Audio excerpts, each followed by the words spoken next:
Previously on Myron and Jenny Leavitt, the crash that took one and changed another. To where our friends are at, and we said we just got word that Jacob did pass away in the accident, and Caleb is in emergency operation right now to save his life. Really, at that point, we're now just on standby. Traumatic brain injury, broke every bone in his face, blew out both of his eardrums, fractured his C7 vertebrae, broke several ribs, broke his right arm, his left femur, his tailbone. I feel like I'm missing three places.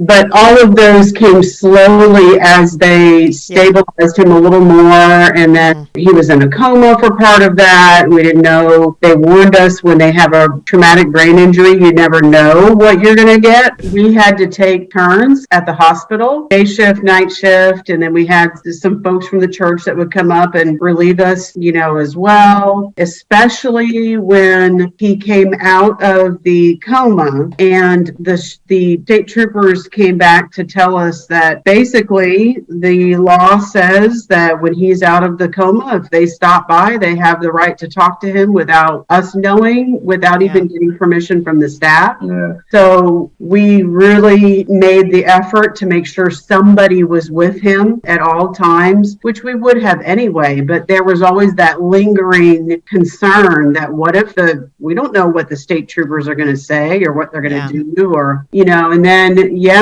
especially those first few weeks, they're so foggy, but trying to be there for Caleb, but plan a memorial service for Jacob and a funeral. And we purposely did them as two separate Saturdays, hoping that Caleb might be able to come out of the coma and attend at least one of them, which he didn't. He completely missed the first one. He was still in the coma. And then the second one, I think he had just come out of the coma the night before. There's no way he was still in the trauma ICU unit. No way he could have actually attended. But that was incredibly hard, trying to split the shifts at the hospital and do all that and wrap our minds around that we're burying one son and we're praying with everything we've got and getting everybody we know worldwide. We have a worldwide fellowship, getting everybody we know to pray that Caleb would survive. And then if he does survive, he's facing this possible charge. Part of it was he has no idea what's happened, right? When he comes out of this,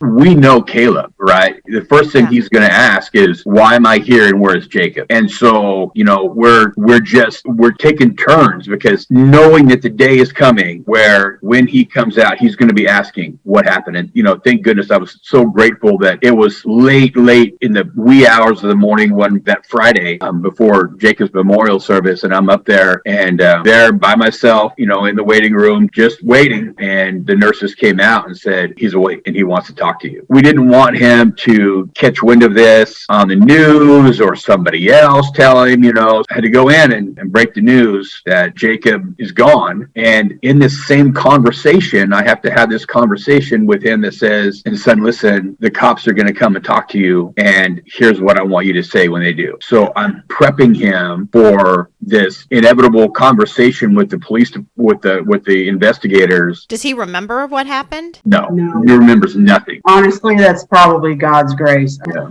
And the conversation is, son, repeat after me. I would like my lawyer. And that's it. I mean, that is exactly the conversation that I had to have was, Jacob died in the wreck. His memorial service is tomorrow. And when the cops show up, I want my lawyer. That's the conversation we had to have. I gave him some insight. I said, I didn't just be like, hey, the cops are coming with the handcuffs. I said, there's an investigation into it. And I just explained to him, I said, listen, you're under doctor's care. You're under medications. Don't talk to the police unless I'm here or our lawyer's here. And it was, that's the whole other part of it, is we're trying to wrap our brain around this whole situation while I'm making phone calls to lawyers and defense attorneys hey, I need somebody down here, and they're sending down investigators to talk to us, and all of those things.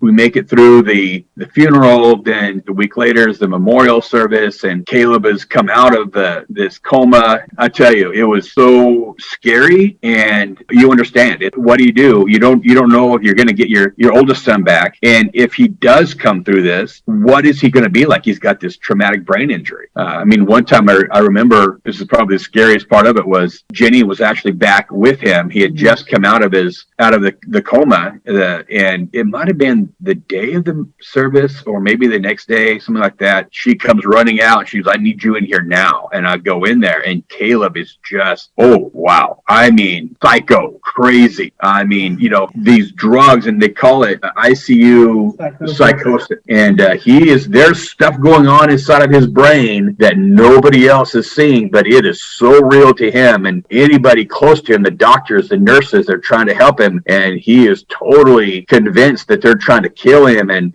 I mean, he scratched up my arms. I'm trying to hold him down. He's scratching up my arms, and and we walk out of there, and we're like, is that what we are going to be faced with for the rest of our life? Is that who our son is going to be?